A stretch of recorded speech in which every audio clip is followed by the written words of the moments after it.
वृंदावन विहारी लाल की जय, राधा रानी की जय, श्री गुरुदेव भगवान की जय। श्री राधे राधे। भक्ति प्रश्नोत्तरी कार्यक्रम प्रारंभ होने के पहले हम गीता जी के पाठ को पहले ले रहे हैं, उसके बाद प्रश्नोत्तरी प्रारंभ करेंगे। कल आप लोगों ने गीता जी के प्रथम अध्याय का प्रथम श्लोक पाठ किया था और उस संदर्भ में आपको कुछ परिचय की बातें बताई गई थी। आज हम दूसरे श्लोक को लेंगे। पहला श्लोक तो धृतराष्ट्र जी का बोला हुआ था, जो अपने पुत्रों के मोह में पांडु पुत्रों के साथ असत्य अर्थात इंसाफ नहीं कर रहे थे, असत्य व्यवहार कर रहे थे।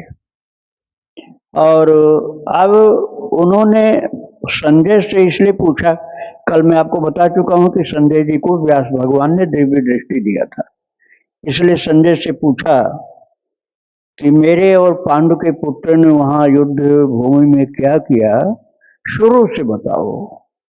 पहले उनको खबर मिल चुकी थी कि हमारी पराजय हो रही है, भीष्म पितामह भी युद्ध भूमि में गिर गए हैं।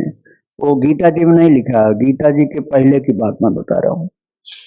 तब धृतराष्ट्र ने पूछा कि मुझे प्रारंभ से बताओ, कैसे कैसे ये सब हो गया।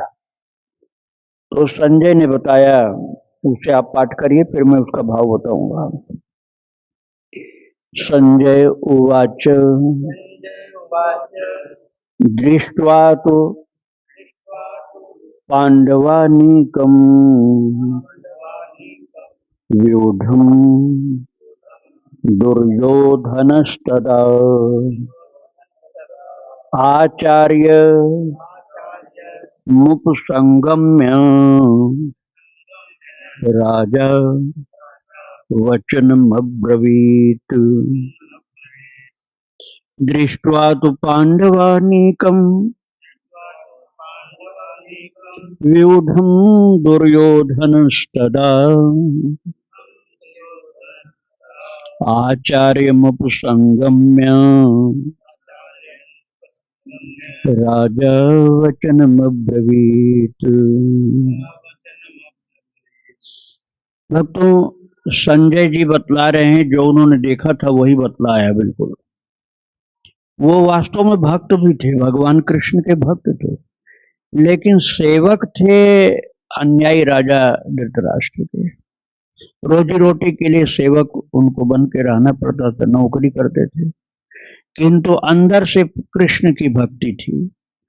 किंतु यथार्थ भाषण कर रहे हैं, कोई मिलावटी बात नहीं कर रहे हैं। संजय जी ने कहा कि महाराज, आपने जो पूछा है तो मैं अब आपको शुरू से ही बता रहा हूं कि उन्होंने द्रोणाचार्य को देखा, जो हमारे पक्ष के मुख्य सब कुछ हैं। तो द्रोणाचार्य को देख करके, उनके निकट में जा करके कुछ अपनी कठिनाई और कुछ परिचय की वहां की बातें बताई। और क्या बताया है अब उसको हम पढ़ रहे हैं, फिर उसका भाव आपको समझाएंगे। पश्यैताम पांडुपुत्राणाम माचार्य महतीम चमूम व्यूढ़ाम द्रुपद पुत्रेण तव शिष्येण धीमता। पश्यैतां पांडुपुत्राणां माचार्य महतीं चमूं व्यूढ़ां द्रुपद पुत्रेण तव शिष्येण धीमता।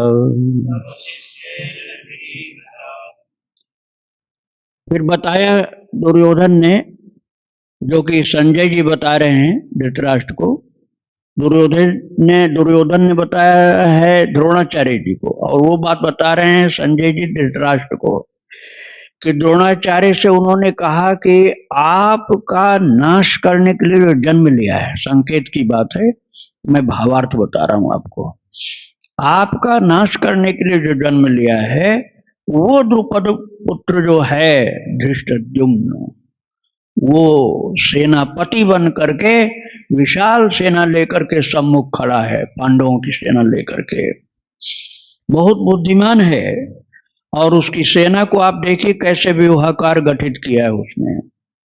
अब यह श्लोक पाठ करिए। अत्र शूरा महेश्वासा भीमार्जुन समायुधि युयुधानो विराटश्च द्रुपदश्च महारथ। अत्र शूरा महेश्वासा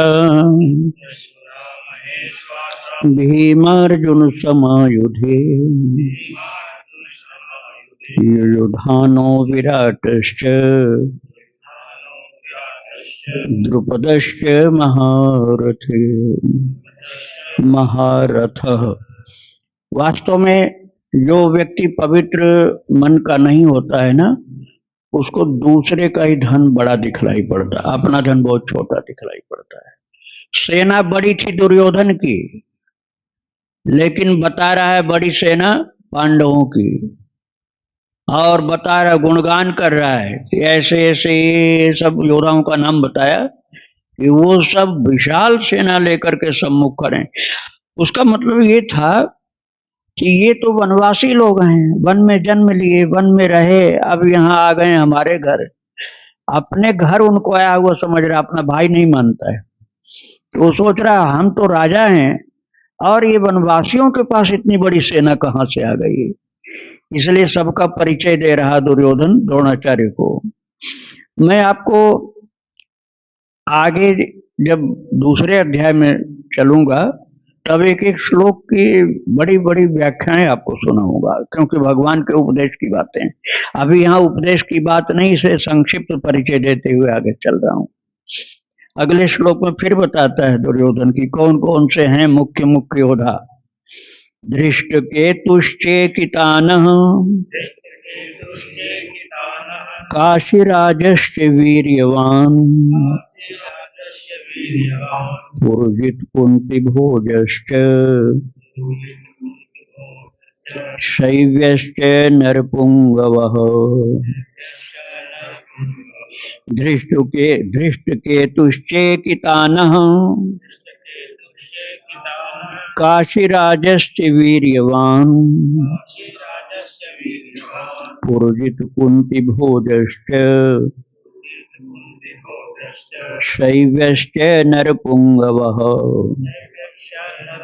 ये एक एक महारथियों का नाम उनकी विशेषताओं के साथ बतला रहा है दुर्योधन कि कोई बहुत महान पराक्रमी है, कोई बहुत बड़ा तपस्वी है, धनवान है, धनुर्धर है, ये सब पांडवों की तरफ है महाराज। और युधामन्युश्च विक्रांत उत्तमौजाश्च वीर्यवान् सौभद्रो द्रौपदेयाश्च सर्व एव महारथा। वास्तव में दुर्योधन अंदर से डरा हुआ था, इसलिए गुणगान कर रहा है शत्रु पक्ष का और सावधान कर रहा है गुरु द्रोणाचार्य को कि आप इनको हल्के में मत लीजिएगा, ये बड़े बड़े महान से महान हैं। यहाँ तक कि द्रौपदी के पुत्रों को भी बहुत बड़ा महारथी बता दिया उसने। द्रौपदेयश्च सौभद्रो द्रौपदेय सर्वैव महारथा, सब बहुत महारथी हैं। और इस प्रकार से उसने पांडव पक्ष का गुणगान किया है सर्वप्रथम। अभी जितना भी पाठ मैंने किया सब नाम ही नाम है, सब नाम है। किसी को बहुत वीर्यवान बता दिया, किसी को नरपुंगव बता दिया। नरपुंगव का तात्पर्य मनुष्यों में श्रेष्ठ, वीर्यवान का तात्पर्य पराक्रमवान, और महारथी ये जैसे बड़े होते हैं ना अफसर, उन लोगों को उस समय महारथी, अतिरथी ये सब कहा जाता था।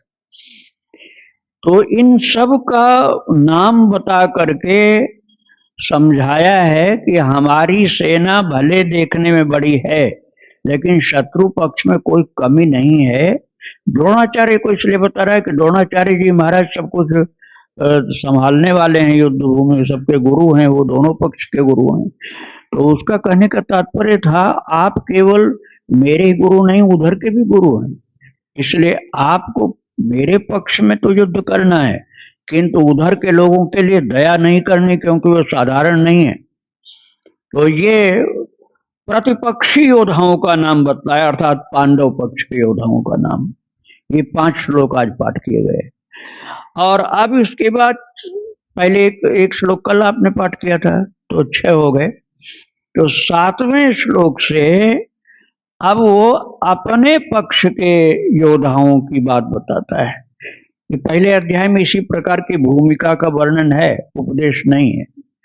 तो अभी मैं पहले अध्याय को छोड़ना नहीं चाहता हूं, लेकिन व्याख्या इनकी नहीं की जा रही, केवल परिचय दिया जा रहा है। 7वें श्लोक से, पहले अध्याय के 7वें श्लोक से फिर वो अपने पक्ष में जो जो योद्धा हैं उनका परिचय देता है, दुर्योधन। और ये बात संजय बता रहे हैं धृतराष्ट्र महाराज को।